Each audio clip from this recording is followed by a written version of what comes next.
Hi students, and welcome to today's lesson. I'm Mrs. Baidani. Today we will explore the question, what is the weather like where we live? Are you ready? Grab your pencil and your science journal and let's get started. What is the weather like where you are today? Is the weather warm and sunny, or is it windy and cold? Let's watch a video clip of the weather where I am. As you watch, think about how we can describe the weather. What is the weather like in the video clip? Is it sunny with a few clouds in the sky? And do you see the branches of the tree moving? So we know it is a little bit windy. We can't feel the temperature, can we? Do you notice that we can describe the weather in different ways?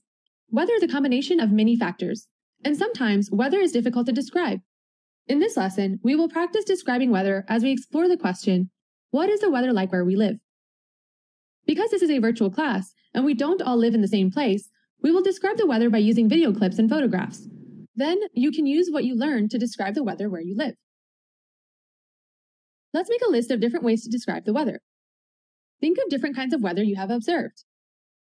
Is wind part of the weather? Yes. And temperature is part of the weather too. What are other parts of the weather? What about rain and snow falling from the sky? Yes, rain and snow are part of the weather. How else can we describe the weather? Oh, I know. We can describe how sunny or cloudy the weather is. All the factors we just identified are called weather conditions. Weather conditions are parts of weather that can be measured or described. When we say the weather is cloudy and cold, we are describing weather conditions. We use 4 categories to describe weather conditions: temperature, wind speed and direction, cloud cover, and amount of rain or snow. Let's think about amount of rain or snow for a moment. As we said before, rain and snow are parts of weather. Water can fall from the clouds in the form of rain, snow, sleet, or hail, which are all types of precipitation. Precipitation is water that falls from clouds in the form of rain, snow, sleet, or hail. Precipitation in the form of rain can get you all wet if you forget your umbrella. Let's change this category from amount of rain or snow to amount of precipitation.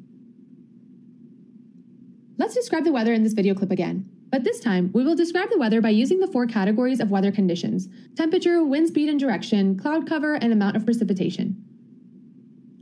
How can we describe the weather? We can't feel the temperature in the video clip, but I can tell you that the temperature is warm.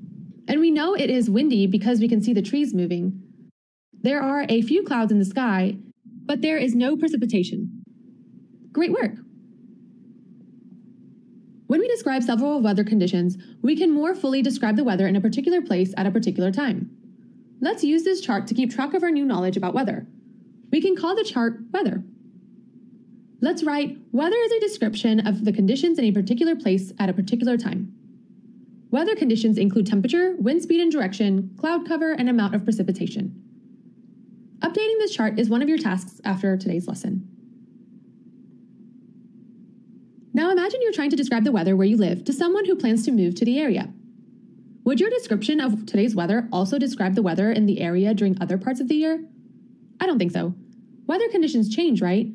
So you would need to describe the weather on more than one day. One of your tasks after today's lesson will be to write a description of today's weather where you live.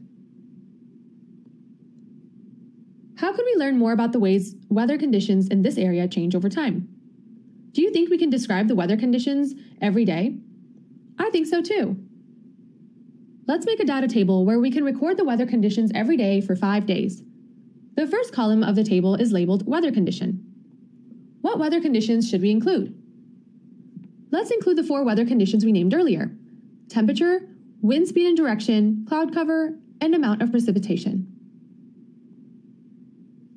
What else do you notice about the table? Do you notice that the table has places to write the day of the week? I noticed that too.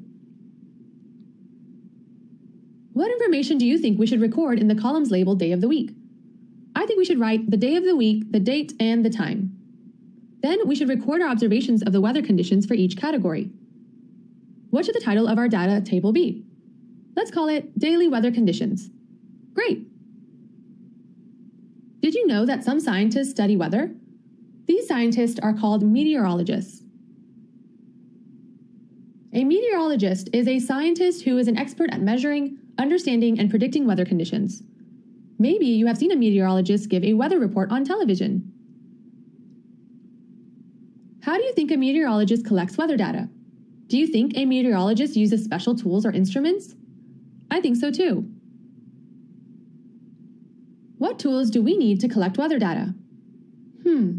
I think we need a thermometer to measure temperature. We also need a tool to measure the amount of precipitation and a tool to measure wind speed and direction. In our next lesson, we will explore ways to measure and describe weather conditions. Let's review your tasks for today.